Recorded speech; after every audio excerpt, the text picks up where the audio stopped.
जी कसूरी साहब, मैं दोबारा आता हूँ आपकी जाने। मुनव्वर मिर्जा साहब, आपसे जानना चाहूंगा, अगर वाकई इस्लामाबाद टॉक्स के जरिए जंगबंदी मुमकिन हुई है तो इसके बुनियादी निकात क्या है? क्या ये सिर्फ वक्ती सीज फायर है या इसमें मुस्तकिल अमन की कोई वाज़ेह रोड मैप भी शामिल की गई है? सर उसामा, सबसे पहले तो पाकिस्तानियों को एक बात समझ लेनी चाहिए, हमारा रोल मीडिएटर का खालिश था, और मीडिएटर का कमाल ये होता है, और वो बनता ही इसलिए है कि उसे जितनी पार्टी होती है ना इन्वॉल्व इन द कॉन्फ्लिक्ट, उनका एतमाद हासिल होता है। तो वो किसी का फाइट भी नहीं लेती, वो किस तरफ होती है, वो अमन की तरफ होती है। अगर वो मुआवजा किसी खास बात के लिए है तो वो उसकी तरफ होती है। पाकिस्तान ने अमेरिका का एतमाद जीता, तो ये अमेरिका का शुक्रिया। चाहे डोनाल्ड ट्रंप कुछ भी करते हो अपने यहाँ, या कोई भी कोई पॉलिसी करते हैं, वो आप इससे बाहर क्रिटिसाइज कर सकते हैं, लेकिन जब आप साजिश का रोल अदा कर रहे हैं तो आप अमेरिका को ये कहते हैं हम आपकी बात जो है वो ईरान तक पहुंचा। इसी तरह ईरान कुछ भी करता रहा हो 40 साल तक, बहुत सारे लोगों को उसके ऊपर भी तनकीद और बहुत सारी शिकायत है, तो लेकिन ईरान का एतमाद हमें हो। उससे तीसरा फरीक भी एक शामिल है इसमें, सिर्फ ईरान और अमेरिका नहीं है जी, अरब कंट्रीज हैं जो कि बहुत पावरफुल, मुस्लिम दुनिया के अंदर सबसे अमीर अरब कंट्रीज है। एक तेल उन्हीं के पास है असल में, ईरान अब 7वें नंबर पर है, रूस जो है वो अब तीसरे नंबर पे, अमेरिका नंबर 1 है तेल पैदा करने में। ये हकीकतें है नहीं है उसामा, आप मुझे बताइए। अच्छा, तो अरब कंट्रीज का एतमाद भी हमारे को हासिल है, बहुत जबरदस्त एतमाद हमारे को हासिल है अरब कंट्रीज का भी। चौथी चीज, दुनिया हमें समझती है कि हम एक न्यूट्रल वो है, ना हम इस तरफ जाना पसंद करेंगे ना हम उस तरफ जाना पसंद करेंगे। ठीक है, तो हमें इससे कोई दिलचस्पी नहीं है कि चाइना क्या कहता है, रशिया क्या कहता है या दूसरा। हमें तो सालिसी करवाना है अमन की खातिर किसके दरमियान, अमेरिका और ईरान के दरमियान, जिसके अंदर हम एक बड़ी कामयाबी हमारी ये हुई है कि हमने फॉर द फर्स्ट टाइम एक हिस्टोरिक इवेंट है कि हमने 40 साल में उनकी हाई लेवल की जो वो थी उनको बिठा लिया, कई पॉइंट में एग्रीमेंट करवा लिया। पाकिस्तान का यही काम है। दूसरी बात मैं आपको एक और बात बता दूं, हमारे यहाँ मीडिया ने, माहिरीन ने और जो तजियाकार और दूसरे अहले दानिश हैं, उन्होंने इतने ज्यादा होप बिल्ड कर दिए विदाउट अंडरस्टैंडिंग के इंटरनेशनल डिप्लोमेसी में एक वायदा होने के अंदर 2-2, 3-3 साल लगते। मैं एक मिसाल देता हूँ, हसन रूहानी साहब जो ईरानी प्रेसिडेंट थे 2013 में इलेक्ट हुए और इसी पे आपके इलेक्ट हुए थे कि वो वेस्टर्न कंट्रीज के साथ न्यूक्लियर डील करेंगे। 2 साल लगे, 31 जून 2015 को वो न्यूक्लियर डील हुआ था। इसी तरह पूरी दुनिया के आप मुआहदे को देख ले, एक दिन में थोड़ी होता है वो। पाकिस्तान की बड़ी कामयाबी ये है, let us be happy about it, कि ऑल द वर्ल्ड, क्या हम अपना रूल ये खत्म करना चाहते हैं? तो ये साइड लेकर फिर हमारे को देगा मौका के बात के बोलते कहेंगे नहीं जी ये तो फलाने के साथ है, ये उसकी बातें करते हैं। तो हमें एहतियात से काम लेना चाहिए, अपने अल्फाज के अंदर हमारे अपने ख्यालात कुछ भी हो तो आपस में हमें कर लेना चाहिए। लेकिन जब मुझे पूरा यकीन है कि जब वज़ीर आज़म और आसिम मुनीर साहब और डार साहब और दूसरे आला हुक्काम ईरान और अमेरिका के दरमियान मुज़ाकरात करा रहे होंगे तो they would have got 100% confidence of that, and that is the real success of Pakistan. Let us be proud of that. All the world wants us to do something. ठीक है sir, आपका point आ गया। मुनव्वर मिर्जा साहब, आपकी जानिब आता हूँ। Sir, अगर यूरोपीय क़यादत वाकई पाकिस्तान की कोशिशों को सराह रही है, इत्तलात ये है, खबरें ये हैं, तो क्या ये महज बयानात तक महदूद है या इसके नतीजे में पाकिस्तान को किसी किस्म का कोई माशी, सिफारती, स्ट्रेटेजिक फायदा भी हो सकता है? देखिए, पाकिस्तान को सबसे बड़ी बात तो यह है कि फायदा तो ऑलरेडी आपको हो गया है। अगर आपको नजर नहीं आ रहा तो मैं हैरान हो रहा हूँ। देखिए, आपको जिस वक्त ये मुज़ाकरात शुरू भी नहीं हुए थे तो उस वक्त यहाँ पर कौन आया हुआ था सऊदी अरेबिया से? जी, उनका वज़ीर पाकिस्तान। और दूसरे दिन ये खबर आ गई कि पाकिस्तान को $5 अरब जो है वो मिल गए हैं ताकि वो जो यूएई ने मांगे हैं वो अदा किए जा सके आसानी से।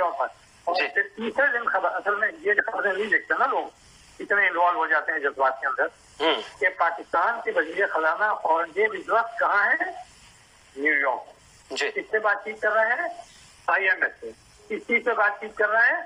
फाइनल जो हमारे को से मिल रहा है ना, 1.25 बिलियन डॉलर का उसके IMF प्रोग्राम के तहत वो मिल रहा है। अब आपको मालूम है IMF क्या है?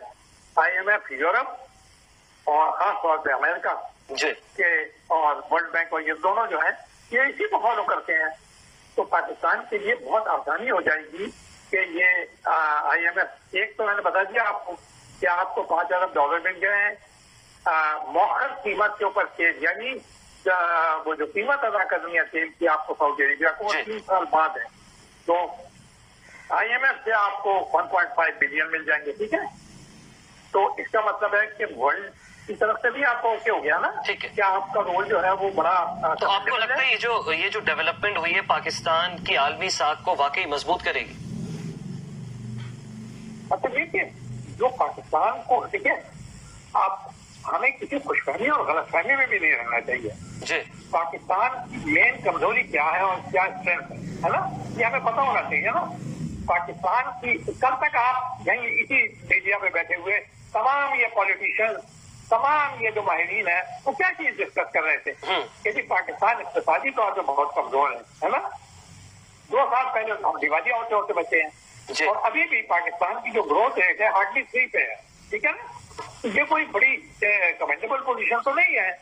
एक मुल्क जब तक के माशी तौर पे बहुत मजबूत ना हो तब तक वो इस पोजीशन में वक्त नहीं होता आज की दुनिया के अंदर कि वो अपनी बातें मनवा सके। आप छोटे छोटे मुल्कों को देख लें, उनके जो फॉरेन एक्सचेंज रिजर्व है वो किसी के 50 हैं, किसी के 55 हैं, किसी के $100 अरब हैं। तो हमारे कितने हैं ये आपको भी मालूम है। हमारे एक्सपोर्ट की क्या पोजीशन है, हम एक्सपोर्ट के लिए ज्यादातर इंतजार करते हैं तेल के ऊपर, अरब कंट्रीज के ऊपर करते हैं। हमारी मैन्युफैक्चरिंग साइड जो है अब बहुत मुश्किल इस हुकूमत की कोशिशों की वजह से हमारी कुछ कमजोरियां भी है ना। हमने बहुत अच्छा रोल प्ले किया और इसका हमें जवाब भी मिल गया है दुनिया की तरफ से। आपने यूरोप का सवाल किया जी, तो यूरोप के साथ पाकिस्तान के ताल्लुकात नॉर्मल हैं और अच्छे हैं, इसलिए कि अभी पाकिस्तान को GSP प्लस है ना, यानी बगैर टैक्स के अपना एक्सपोर्ट करना, वो 6 महीने पहले ही पाकिस्तान को उन्होंने ओके कर दिया था। अमेरिका ने भी कर दिया है कि बगैर टैक्स के आप भेज सकते हैं। तो यही वो चीजें हैं जो आपको, अगर आप ये एक्सपेक्ट कर रहे हैं कि कोई मुफ्त के अंदर आपके ऊपर कोई डालों की बात। मुनव्वर साहब, एक मेरा सवाल और था कि चीन और अमेरिका के दरमियान जो है वो सरजंग बढ़ती जा रही है। पाकिस्तान तवाज़ुन बरकरार रख पाएगा या किसी एक कैंप का वो हिस्सा बनने पर मजबूर हो जाएगा? पाकिस्तान को चीन और अमेरिका के दरमियान तवाज़ुन बरकरार रखने की कोई जरूरत ही नहीं है जी। इसलिए कि ट्रम्प साहब 31 को शी जिनपिंग से मुलाकात करने खुद जा रहे हैं। उनका तो डायरेक्ट रब्ता है, 3 दफा तो फोन पे बात कर चुके हैं उनसे। तो पाकिस्तान कौन होता है कि उनके दरमियान, देखिए पाकिस्तान की लीवरेज के बारे में आपको ये बात अच्छी तरह पता होनी चाहिए कि पाकिस्तान की लीवरेज बहुत कम है। आपको याद होगा कि जब भी अरब ईरान कॉन्फ्लिक्ट हुआ था सीरिया के ऊपर हुआ था मिसाल के तौर पर, बड़ा खौफनाक किस्म का, पाकिस्तान के वजीर आजम 4 दफा गए थे, ना तेहरान ने सुनी, ना सऊदी अरेबिया ने सुनी, ना अरब कैपिटल ने सुनी। और हमेशा आप एंकर अगर हैं तो आप जानते हैं ये बात कि हमें ये शिकायत रही कि पाकिस्तान कोशिश करता है मुस्लिम उम्मा के दरमियान कोई मुस्बत रोल प्ले करने का, लेकिन वो कामयाब इसलिए नहीं होता कि उसकी कोई बात नहीं सुनता। और उसकी बात नहीं सुनने की बड़ी वजह यह है कि आप सारे लोगों से धोखा लेते हैं। तो ये सारी बातें अपनी जगह मौजूद हैं। देखिए, इन हकीकतों को मत डिनाई कीजिए कि चाहे कितने जज्बात आपके क्यों ना हो, ये हकीकतें अपनी जगह रहेंगी। पढ़े लिखे नौजवानों को खासतौर पे ये बात पाकिस्तान के अंदर अच्छी तरह पता होगी, तभी तो अपने मुल्क को इस काबिल बनाएंगे कि आप जो कहें वो बात को सुनना है ना। आपको मैं एक छोटी सी मिसाल देता हूँ। कतर है ना, सारे मुज़ाकरात कतर कराता है। आप मुझे बताइए अफगानिस्तान में दोहा का मजा किसने कराया था? कतर। ये जो इनकी टॉक शुरू हुई थी 25 वॉर के बाद ईरान की और उसकी, वो कहाँ हुई थी? दोहा के अंदर हुई थी। तो इसलिए करते थे, इसलिए कि they are economically very strong. तो हमारे को इस बात पे खुश होना चाहिए कि बावजूद इसके कि हम एक कमजोर मुल्क है, लेकिन लोग हमारी इंटेग्रिटी में कोई डाउट नहीं करते।